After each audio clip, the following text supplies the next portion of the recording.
Hello students, आज हम करें क्लास 10th की एक्सरसाइज 1.2। शुरुआत करते हैं पहले सम से। पहले सम में दे रखा है निम्नलिखित संख्याओं को अभाज्य गुणनखंडों के गुणनफल के रूप में व्यक्त करना है। ठीक है, पहले सम में हमें दे रखा है संख्या दे रखी है, संख्याओं के अभाज्य गुणनखंड करने हैं। संख्याओं के अभाज्य गुणनखंड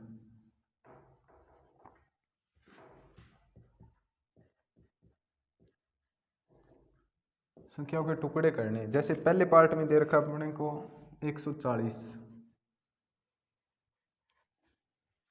करते हैं, फैक्टर करने, इनके टुकड़े करने। ये दे रखा है 140। डिवाइड जाने के नियम 2 से भाग जाने का पता ही होगा। 0, 2, 4, 6 और 8। जिस संख्या के पीछे या तो 0 या 2 या 4 हो या 6 हो या 8 हो तो वह संख्या पूरी पूरी 2 से भाग जाती है। ठीक है, बात करें 3 की। अगर किसी संख्या का जोड़, संख्या के अंकों का जोड़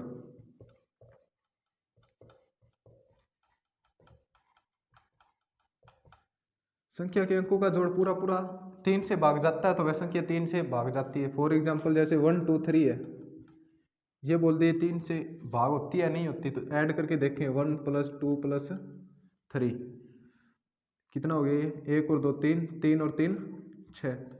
6 अगर 3 की टेबल में आता है तो ये संख्या पूरी पूरी भाग जाती है। जैसे 6 आता है इसकी टेबल में तो ये पूरी पूरी भाग इससे जाती है। जैसे जैसे आगे आएंगे बता देंगे। अब बात करते हैं इसकी 140 की। अब देखो इसके पीछे 0 है, इसका मतलब ये 2 से पूरा पूरा भाग होगा। ठीक है, 2 7 जा 14 होता है वैसे।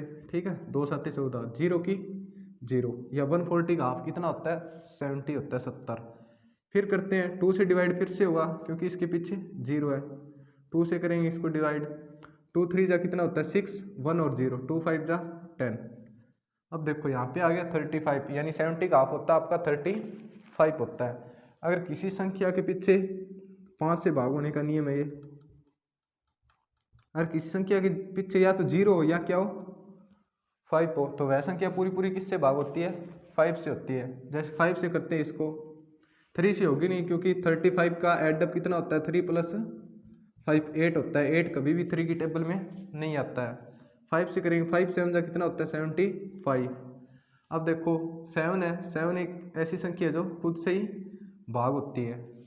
ये हो गया सम। यहाँ पे एक आ जाए तो इसको छोड़ देना है। अब देखो 140 है, 140 के अभाज्य गुणनखंड देखे आप कितने होते हैं? 2 × 5 × 7, यानी 140 को हम क्या लिख सकते हैं? दो बार गुणा है तो इसको लिख सकते हैं 2 की पावर 2। 5 1 टाइम है तो 1 बार, 7 भी 1 बार है तो 1 बार ही लिखेंगे इसकी पावर। तो ये होगी इसकी अभाज्य गुणनखंड। अब बात करते हैं इसके सेकंड पार्ट की।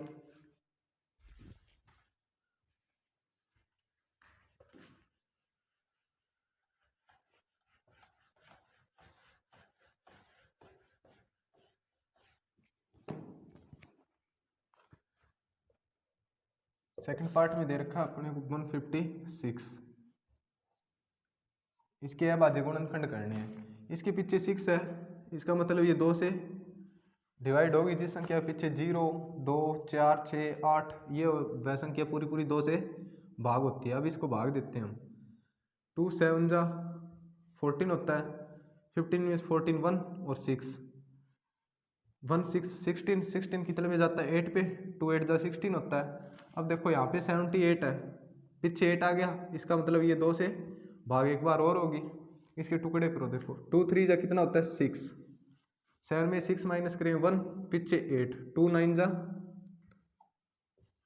18, यानी 78 का हाफ कितना होता है? 39 होता है। अब देखो 3 और 9 है, अब पीछे 0 2 4 8 नहीं है, इसका मतलब ये 2 से भाग नहीं जाएगी। अब इसको करें डिवाइड 3 से, 3 से पूरी पूरी डिवाइड हो जाएगी क्योंकि 9 और 3 कितना होता है? 12, 12 3 की टेबल में आता है तो ये पूरी पूरी भाग हुई। देखो 3 1 जा 3 और 3 3 जा 9 होता है।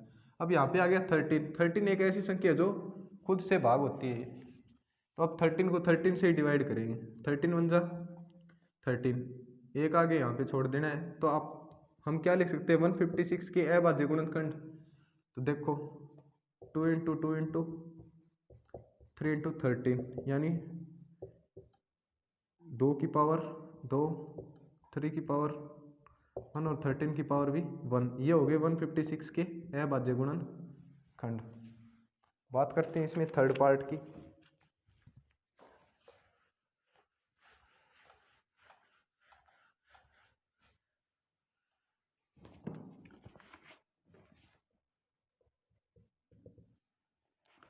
थर्ड पार्ट दे रखा है अपने को 3825। इसके अभाज्य गुणनखंड करने हैं।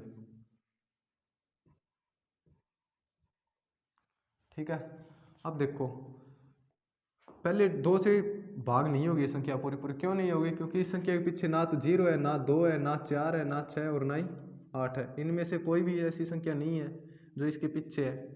ठीक है, अब 3 से भागने का नियम पढ़ा था हमने भी। इन संख्या के अंकों का जोड़ अगर 3 की टेबल से पूरा पूरा भाग जाता है तो ये पूरा पूरा भाग होगी। तो ऐड करो 3 और 8 कितना हो गया 11, 11 और 2 13, 13 और 5 18, 18 3 की टेबल में आता है तो ये 3 से डिवाइड होगी। तो इसको 3 से डिवाइड करते हैं। देखो 3 बन जा 3, 3 2 जा कितना होता है 6, 8 में 6 2 बचेगा, फिर 2 है, 3 7 जा होता है 21, फिर 1 बचेगा, पीछे 5 है 15, 3 5 जा 15 होता है। ठीक है, अब देखो ये आ गया 1275। अब देखते हैं ये 3 से डिवाइड होता है या नहीं होता। ऐड करो 5 और 7 12, 12 और 2 14, 14 और 1 15, 15 यानी 15 3 की टेबल में आता है तो फिर से ये 3 से डिवाइड होगा। डिवाइड करते हैं 3 4 जा 12 होता है, पीछे 7 है तो 3 2 जा क्या लिख सकते हैं इसको 6, 1 बचेगा, 1 के पीछे 5 है, 3 5 जा 15 होता है। अब देखो यहाँ पे पीछे 5 आ गया, 5 और 2 7, 7 और 4 11, 11 3 की टेबल में नहीं आता है। इसका मतलब ये 3 से डिवाइड नहीं होगा। अगर किसी संख्या के पीछे 0 या 5 हो तो वह संख्या 5 से भाग होती है। ठीक है, तो अब देखो अब इसको 5 से डिवाइड करेंगे 5 8 जाए यानी 5 8 40, बच गए 2, पीछे 5 है 25, 5 5 जा 25। अब देखो इसके पीछे 5 है, इसका मतलब ये एक बार और 5 से डिवाइड होगा। देखो 5 बन जा 5, बच गया 3, पीछे 5 है, 3 और 5 35, 35 5 7 जा होते हैं 35। ठीक है, 5 7 35 होता है।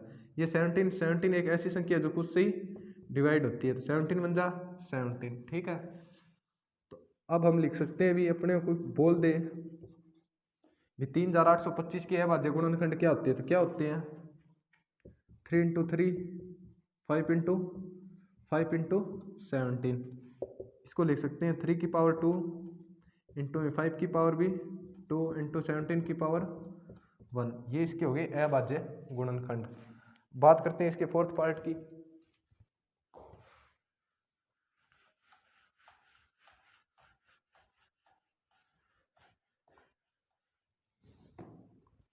फोर्थ पार्ट में दे रखा अपने को 5005। ठीक है, करते हैं सोल्व।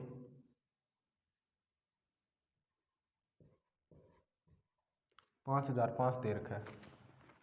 इस संख्या के पीछे 0 भी नहीं है, 2 भी नहीं है, 4 भी नहीं, 2 से भाग नहीं होगी। 3 से भाग देखते हैं भी 5 और 5 10, ये 3 की टेबल में 10 नहीं आता है। अब देखते हैं इसको 4 से भी नहीं होगी, 2 से नहीं हो रही है। जिस संख्या के पीछे 0 या 5 होगा किससे भाग होती है 5 से ही होती है। ठीक है, अब देखो 5 से डिवाइड करेंगे 5 बन जा 5, 2 0 की 2 0, फिर 5 बन जा 5। अब देखो इसके पीछे अब 0 भी नहीं है और 5 भी नहीं है। अब किससे भाग करेंगे 6 से तो होती नहीं, 3 से भाग होती तो ये 6 से भी होती। अब देखते हैं 7 से ट्राई करते हैं। 7 बन जा 7, बच गए यहाँ पे 3, 3 के पीछे क्या है 0। सोल्व करते हैं 3 4 जा 7 4 जा होता है 28, 30 में से 28 2, पीछे 1 है, ये पूरी पूरी 7 से हो जाएगी भाग। 7 3 जा कितना होता है 21 होता है। अगर आप हम 1001 को 7 से डिवाइड करते हैं तो कितना आता है 143, 143। अब ये संख्या 7 से भी डिवाइड नहीं होगी। अब इसको ट्राई करते हैं 11 से, क्योंकि 8 से भी नहीं हो, 2 से होती तो 8 से भी होती, ठीक है। आगे 9 से भी नहीं होगी, 3 से नहीं हो रही है तो 10 से होगी भी नहीं, क्योंकि इसके पीछे 0 नहीं है। 11 से ट्राई करते हैं, 11 बन जा, 11 बच गया कितना आपका 3, और पीछे भी 3 है। 11 3 जा कितना होता है 33 होता है। अब बच गया 13, 13 खुद से डिवाइड होता है, 13 बन जा 13।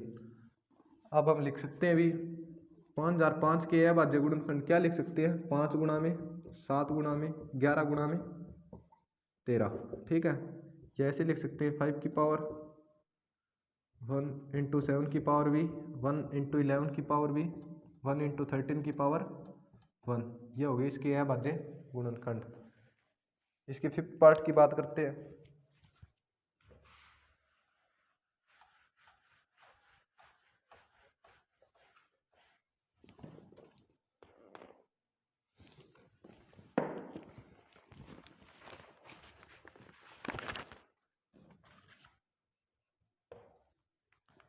फिफ्थ पार्ट में देखो अपने दे रखा है 7429, ठीक है। इस संख्या के अभाज्य गुणनखंड करेंगे हम 29 के। अब देखो इसके पीछे 0 नहीं है, 2 नहीं है, 4 नहीं है, कहने का मतलब इवन नंबर नहीं है, कोई भी इवन या सम संख्या नहीं है, तो ये 2 से भाग नहीं होगी। 3 से भाग करके देखते हैं, 7 और 4 11, 11 और 2 13, 13 और 9 22 होता है। 22 कभी भी 3 की टेबल में नहीं आता है। 2 से नहीं होगी, 4 से भी नहीं होगी, 2 से नहीं हो रही है, तो 5 से नहीं होगी। क्यों नहीं होगी, क्योंकि इसके पीछे ना 0 है ना 5 है। आगे देखो 6 से 3 से नहीं हो रही, तो 6 से भी नहीं होगी, 7 से भी नहीं हो रही है, ये 8 2 से नहीं हो रही, 8 से भी नहीं होगी, 3 से 9 से भी। 11 से देखते हैं, 11 इनके एक के नंबर उठा के देख लिया, और जैसे 7 है 4 है 2 है 9 है, एक के छोड़ के इनको ऐड कर लिया करो, फिर इसको घटा दिया करो 13। अगर आंसर 0 आता है तो 11 से डिवाइड होती है, अदरवाइज नहीं होती है। ये भी नहीं हो रही है 11 से, 12 से भी नहीं होगी, 6 से होती है, 12 से हो जाती है, 13 से भी नहीं हो रही है। इसको करते हैं 14 से भी नहीं होगी, 7 से हो जाती है, वरना 15 से भी नहीं, 16 से 17 से ट्राई करते हैं, इसको डिवाइड करा के देखते हैं 17 से। 17 4 जा कितना होता है 68, बच गया 6, ऊपर से 2, 17 3 जा कितना होता है 51 होता है, बच गया 2 में से 1 1, ऊपर से 9, 17 7 जा 119 होता है, ठीक है। तो ये 17 से भाग होगा भी, ठीक है। 17 से भाग करते हैं तो अपना आंसर क्या आता है 437। अब फिर से 17 से होगा नहीं, अब करते हैं इसको ट्राई। 18 से भी नहीं होगा, अगर 9 से हो जाता, 18 से होता तो 19 से ट्राई करते हैं इसको। 437 है, 19 से डिवाइड करो, 19 2 जा कितना होता है 38, 13 में से 8 5 इधर 0, ऊपर से 7, 19 3 जा कितना होता है 57 होता है। 19 से डिवाइड होगा, 19 से डिवाइड करते हैं कितना आएगा इसका 23 आएगा। 23 एक ऐसी संख्या जो खुद से ही डिवाइड होती है 23, तो 23 बन जाए 23। तो इसके अभाज्य गुणनखंड यानी प्राइम फैक्टर की बात करें तो क्या आएगा अपने 17 इंटू 19 इंटू 23, ये थे अभाज्य गुणनखंड। अब बात करते हैं सेकंड सम की।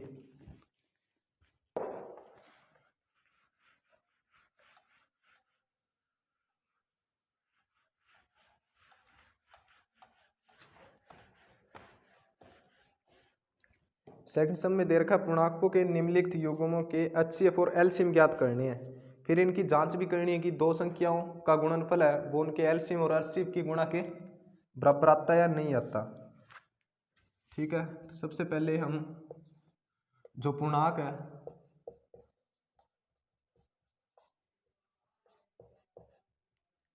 उनके LCM और HCF निकालेंगे, LCM और HCF निकालेंगे सबसे पहले, ठीक है। फिर पूर्णांकों की गुणा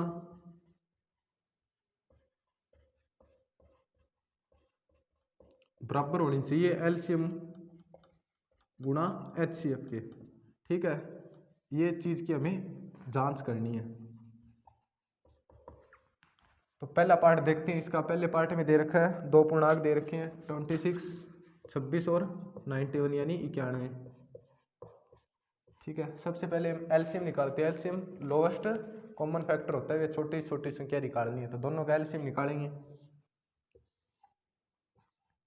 26 और 91। इधर पहले इनका एलसीएम निकाल लेते हैं, ये इनका एलसीएम। यहाँ पे संख्या देखो, इसके पीछे 6 है, इसका मतलब ये 2 से डिवाइड होगी। सबसे पहले 2 से करते हैं, तो 2 1 जा 2, 2 3 जा 6। यहाँ पे 91 है, ये 2 से डिवाइड नहीं होगी, तो 91 का 91 ही रखते हैं। ठीक है, अब देखो 2 3 से डिवाइड नहीं होगी, क्योंकि 3 की टेबल में कभी 30 नहीं आता, ना 91 आता है। ठीक है, अब बात करते हैं 4, 2 से डिवाइड नहीं, 4 से इनके पीछे 0 और 5 नहीं है, तो 5 से भी डिवाइड नहीं होगी। 6 से 7 से देखते हैं, 6 से नहीं होगी, क्योंकि 3 से हो जाती, 6 से होती तो। ठीक है, अब 7 से देखते हैं, 7 की टेबल में 13 नहीं आता, 13 का 13। ठीक है, बात करते हैं 91 को क्या करते हैं, डिवाइड करवाते हैं किससे, 7 से। 7 1 जा 7, 2 1 है, 7 3 जा कितना होता है, 21 होता है। तो कितने पे गया भागिए, 13 पे ही गया है। ठीक है, अब बच गया 13। 13 एक ऐसी संख्या जो खुद से ही डिवाइड होती है, 13 1 जा 13 और 13 1 जा 13। अब इसका एलसीएम की बात करें तो इन सभी की आगे वालों की क्या करवानी पड़ेगी, मल्टीप्लाई। ठीक है, अगर बात करें 26 और 91 के एलसीएम की, तो इनका एलसीएम क्या होगा, इन आगे वालों की सभी की क्या करवानी है, मल्टीप्लाई। 2 × 7 × 13। बात करते 13 7 जा कितना होता है, 91 × 2, 2 × 91 यानी 2 1 जा 2 और 9 2 जा 18। इनका एलसीएम कितना आ गया, 182 आ गया। एचसीएफ निकालते हैं हम। एचसीएफ इसने कोई परफेक्ट विधि नहीं दी है, यूक्लिड विभाजन डिवीजन मेथड से भी नहीं बोला है। ठीक है, कौन सी विधि से निकाल सकते हैं, एचसीएफ सेम ही आएगा। हम अलग अलग निकाल लेते हैं इनके गुणनखंड करके, 26 का अलग और 91 का अलग। पहले 26 को सोल्व करते हैं। देखो 2 से डिवाइड करें, 2 1 जा 2, 2 3 जा 6। 13 एक ऐसी संख्या है जो खुद से ही डिवाइड होती है। ये हो गए 26 के फैक्टर। अब 19 के करते हैं। 19 के देखो 2 से डिवाइड नहीं होगा, ना ही 3 से होगा, ये पहले किया था वैसे 7 से जाएगा। ठीक है, 13 आएगा, 13 7 जा कितना होता है, 91 होता है। ठीक है, 13 से इसको डिवाइड करें तो कितना आएगा, 13 1 जा 13 आएगा। अब देखो, अब एचसीएफ निकालना होता है ना, तो एचसीएफ में आप क्या करते हैं, जैसे कोई भी पूर्णांक अपने पास ये दो, इनके प्राइम फैक्टर यानी टुकड़े लिख लेते हैं आगे ऐसे। 91 के भी लिखो, कितना आएगा, 17 × 13। जो इसमें कॉमन फैक्टर होता है, जैसे इसमें 13 कॉमन फैक्टर है, ये 13 दोनों में आ रहा है, तो वो अपना क्या होगा, एचसीएफ होगा। तो इसका एचसीएफ कितना होगा, 13 होगा। जो दोनों में कॉमन होता है वही क्या होता है, एचसीएफ होता है। ठीक है, तो एचसीएफ कितना है, 13, और ये कितना है, 182। अब करेंगे हम जांच। जांच में क्या था, जांच में करना था, दो पूर्णांक है, दो पूर्णांक दे रखे थे, कितना 26 और 91 है। इन दोनों की गुणा यानी 26 और मल्टीप्लाई किसकी, 91 की, इक्वल होनी चाहिए एलसीएम मल्टीप्लाई एचसीएफ की। एलसीएम कितना है अपना, 182। तो 182 की मल्टीप्लाई, 182 की मल्टीप्लाई और एचसीएफ यानी 13 की मल्टीप्लाई, इन दोनों की मल्टीप्लाई की इक्वल आनी चाहिए। ठीक है, तो अब करके देखते हैं इसको सोल्व। वैसे पूरा सोल्व करो तो पूरा सोल्व भी कर सकते, वरना ऐसे लिख लो, 26 × 91 तो ही है। 182 को क्या लिख सकते हैं हम, 2 × 91 लिख सकते हैं ना, समझ रहे हो बात भी। 182 के फैक्टर करते हैं तो 91 × 2 लिख सकते हैं हम। देखो 26 × क्या, 91 है, इन दोनों की मल्टीप्लाई करवा लो, 13 2 जा कितना होता है, 26 × 91, दोनों इक्वल है, तो इसका मतलब इन दोनों की मल्टीप्लाई भी क्या होगी, इक्वल होगी। पूरा सोल्व भी कर सकते हो दोनों को जांच के लिए। ठीक है, बात करते हैं अब इसके सेकंड पार्ट की।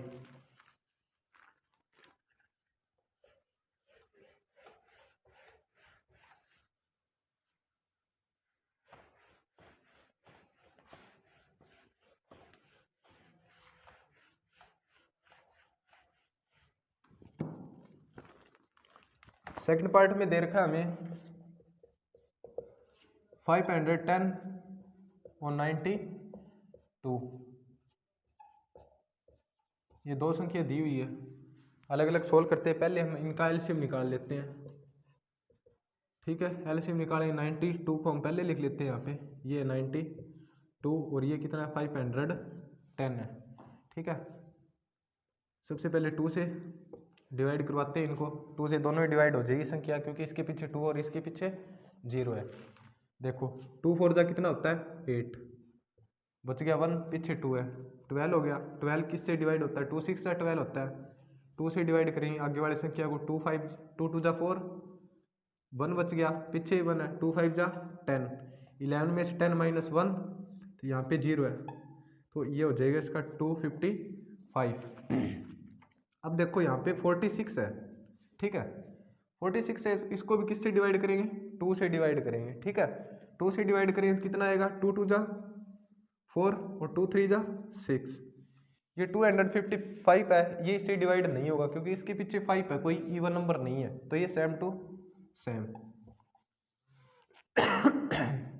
अब देखते हैं 255 है, 2 3 है, 2 से डिवाइड दोनों ही नहीं होगी क्योंकि इनके पीछे कोई इवन नंबर नहीं है, ठीक है।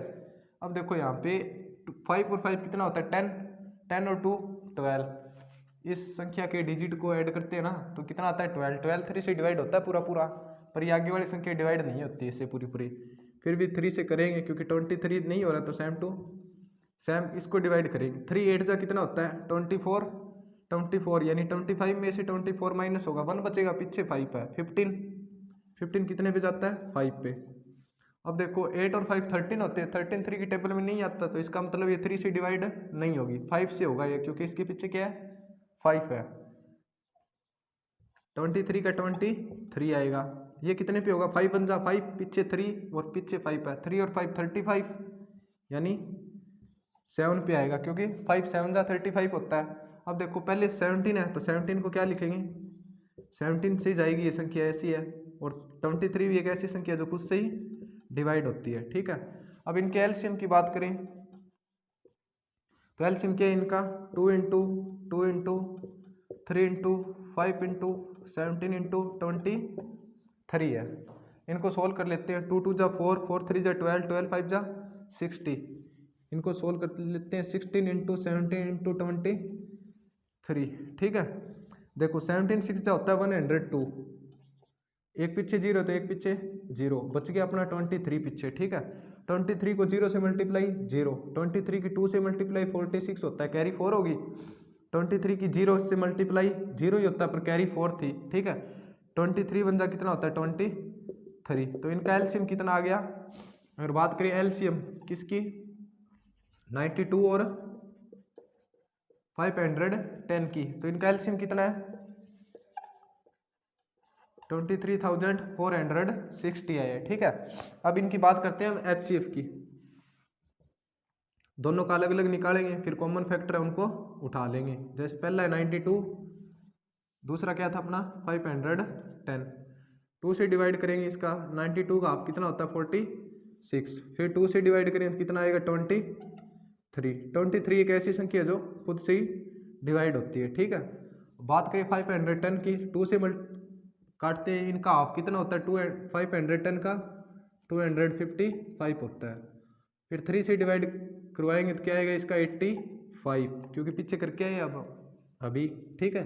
फिर 5 से करवाएंगे तो कितना आएगा 17 एक ऐसी संख्या जो खुद से ही डिवाइड होती है, ठीक है।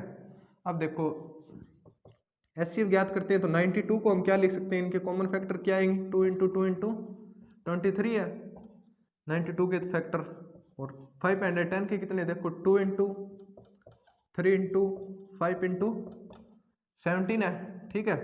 इनमें देखो कॉमन फैक्टर क्या है, सिर्फ एक 2 ही आ रहा है और कोई नहीं मिल रहे, आगे 2 है 23 है, इसमें 2 और 23 नहीं आगे, तो इसका एचसीएफ कितना हो जाएगा 2 हो जाएगा। अब इसकी करनी है आपको जांच कैसे करोगे, कोई भी दो संख्या थी उनकी मल्टीप्लाई आनी चाहिए एचसीएफ और एलसीएम के, पूर्णांकों का गुणनफल कितना था, यानी 92 की मल्टीप्लाई किससे करवानी है 510 से, और इसका आंसर किसके इक्वल आना चाहिए, इसका एलसीएम आया था ये 23,460 और एचसीएफ कितना आया था 2, कहने का मतलब एलसीएम इंटू एचसीएफ बराबर क्या होनी चाहिए, पूर्णांकों की गुणा, जो ये दो पूर्णांक थे इन दोनों की गुणा इसके इक्वल होनी चाहिए, ठीक है। अब देखो इनकी मल्टीप्लाई करवा लेते हैं, एक जीरो तो एक जीरो, 92 वन जा 1 से करते हैं तो सेम ही आएगा 92, 9 क्या हो जाएगी आपकी कैरी हो जाएगी, ठीक है। 92 5 जा कितना होता है, मल्टीप्लाई कर लेते हैं, 92 5 जा 5 2 जा कितना होता है 10 कैरी 1, 9 4 जा 45 और 1 46 होता है, ठीक है। 460 हो गया, 460 में 9 ऐड करें तो 460 क्या हो जाएगा 9, 460 क्या हो गया 9 हो गया, ठीक है। अब इसकी मल्टीप्लाई करवानी है, 2 0 0, 2 6 से कितना होता है 12 कैरी 1, 2 4 जा 8 और 1 कैरी थी कितना 9, 2 3 जा कितना होता है 6 और 2 2 जा कितना होता है 4, तो ये दोनों सेम है। तो यही अपने को जांच करनी थी भी इनके पूर्णांकों की गुणा एलसीएम और एचसीएफ इक्वल आना चाहिए, ठीक है। बात करते हैं इसके थर्ड पार्ट की।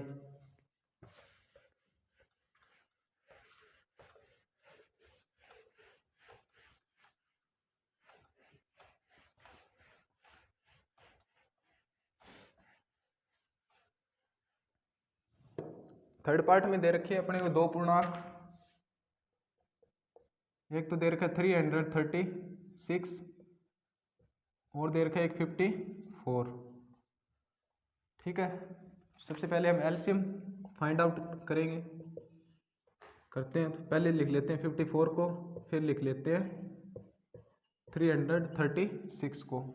दोनों संख्या है पीछे इवन नंबर है तो 2 से डिवाइड हो जाएगी, 2 से करो, 2 2 जा 4 1 और 4 7 से चला जाएगा 14, इसको भी करते हैं 2 1 जा 2, पीछे 3 है, 2 6 जा 12, 1 बच गया, पीछे 6 है, 1 और 6 16 16 होता है 2 8 जा, ठीक है। अब देखो 27 है तो 2 से डिवाइड होगा नहीं क्योंकि इसके पीछे इवन नंबर नहीं है कोई भी, ये हो जाएगा भाग, देते हैं इसको 27 सेम टू सेम रखेंगे ऐसे, ठीक है। इसको डिवाइड करते हैं, 2 8 जा 16 होता है, 2 4 जा कितना होता है 8, ये भी फिर से 2 से डिवाइड होगा क्योंकि इसके पीछे 4 है, इवन नंबर है कोई भी, तो ये देखो 4 2 जा 8 होता है और 2 2 जा 4 होता है, फिर से 2 से करेंगे हम क्योंकि इसके पीछे 2 है, इवन नंबर है, इसके पीछे 2 2 जा 4 2 1 जा 2 होता है, ठीक है। अब देखो यहाँ पे 27 है, यहाँ पे कितना है 21, दोनों 3 की टेबल में आते हैं, 3 से डिवाइड करवाते हैं, 3 9 जा कितना होता है 27 और 3 7 जा 21, 7 3 की टेबल में नहीं आता है पर 9 आता है तो इसको डिवाइड करवाएंगे, ठीक है। 3 3 जा कितना होता है 9 और 7 का 7, अब देखो 3 से डिवाइड करवाते हैं, 3 1 जा 3 और 7 का 7, अब बच गया 7 जो खुद से ही भाग होगा 1 और 1। अब इनके एलसीएम की बात करें,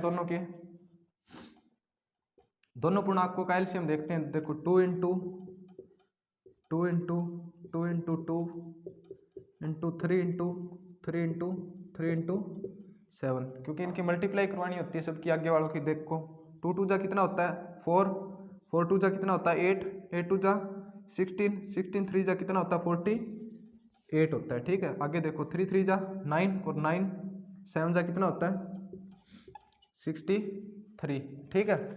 अब देखो 63 और 48 की मल्टीप्लाई करवानी है हमको, 8 3 जा कितना होता है 24 कैरी 2, 8 6 जा 48 48 और 2 50, ठीक है। 4 3 जा कितना होता है 12 कैरी 1 है, 4 6 जा 24 और 1 25, तो ये 4 है ये 2 है, यहाँ पे 5 और 5 10 10 0 कैरी 1, कितना आ गया इसका एलसीएम 3024 आ गया, ठीक है। अब निकालेंगे इनका एचसीएफ, ठीक है। एचसीएफ की बात करते हैं सबसे पहले 54 का और इधर किसका करते हैं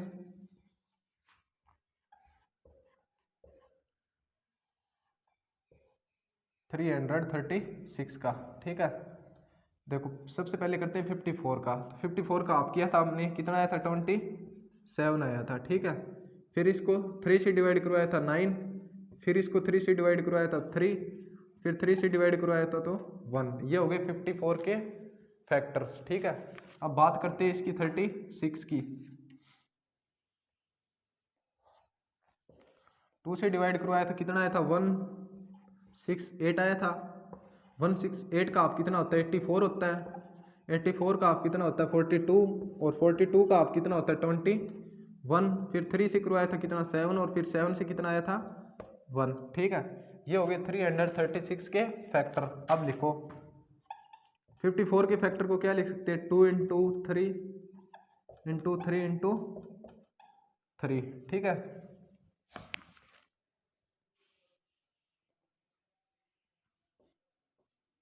ठीक है। अभी देखो, अब बात करते हैं 336 की। इसके कितने हैं फैक्टर 2 इंटू 2 इंटू 2 इंटू 2, 4 बार 2 है, फिर एक 3 है, फिर कितना है 7 है। ठीक है, कॉमन फैक्टर की बात करते हैं, एक तो ये 2 मिल रहा है अपना, ठीक है, और एक ये 3, यहाँ पे भी 3 और यहाँ पे भी 3 है, तो दो ही कॉमन फैक्टर है, एक तो क्या है 2 है अपना और एक 3 है। ठीक है, यहाँ पे आपका 2 है, ये 2 है और ये क्या है 3 है, तो 2 3 जा कितना होता है इसका HCF कितना आ गया 6 आ गया। ठीक है, अब करेंगे इसकी जांच।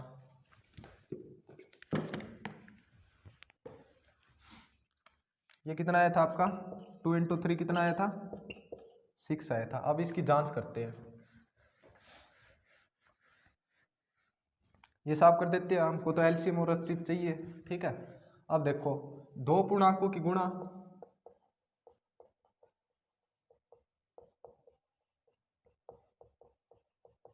इक्वल किसके आने चाहिए एलसीएम और HCF के। ठीक है, दो पूर्णांक क्या थे अपने, एक तो क्या था 54 इंटू एक क्या था 336 था, और एक का एलसीएम कितना आया था अपने पास 3024 इंटू HCF कितना आया था 6 आया था। इन दोनों की मल्टीप्लाई इक्वल आनी चाहिए, इसकी मल्टीप्लाई करवा देते हैं पहले। देखो 6 4 जा 24 कैरी 2, 6 2 जा 12 और 2 14 कैरी 1, 6 0 0 कैरी 1 थी तो 1 का 1, 6 3 जा कितना होता है 18। अब इनकी मल्टीप्लाई करवाते हैं 336 और 54 की। ठीक है, 4 6 जा 24 कैरी 2, 3 4 जा 12 12 और 2 14 कैरी फिर 1, 4 3 जा 12 और 1 13, 5 से मल्टीप्लाई कराते हैं 5 6 जा 30 कैरी होगी 3, 5 3 जा 15 और 3 18 कैरी 1 है, फिर 5 3 जा 15 और 1 16 आएगा। ठीक है, ये 4 फिर 4 का 4 8 और 3 कितना तो 11 कैरी 1 1 1 2 और 6 8 1 का 1, इसकी भी कितनी मल्टीप्लाई 8 1 4 4 आई है, तो ये दोनों की जांच हो गई इक्वल है ये। ठीक है।